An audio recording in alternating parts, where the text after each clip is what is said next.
That was great, Sam. There's something about the kind of circularity of life in that your dad was in Newcastle 50, 60 years ago, just a couple of streets from where you are. That's quite a Buddhist notion as well, isn't it?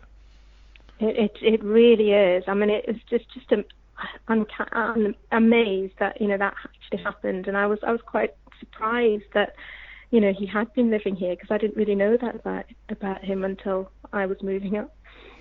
And for somebody as international and cosmopolitan as you, your last choice is something very committed to this region. Tell us a bit Yeah. about it. So this one is called Geordie Lad, and it's by Skinny Lister. And every year we've have a reunion with sort of some friends whom I first knew as work colleagues back in the 90s when I was working at North Tyneside Council.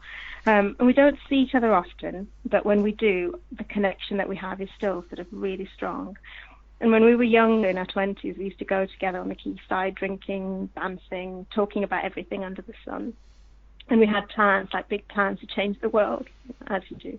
And we've all ended up with sort of busy lives and kids, work and all of that.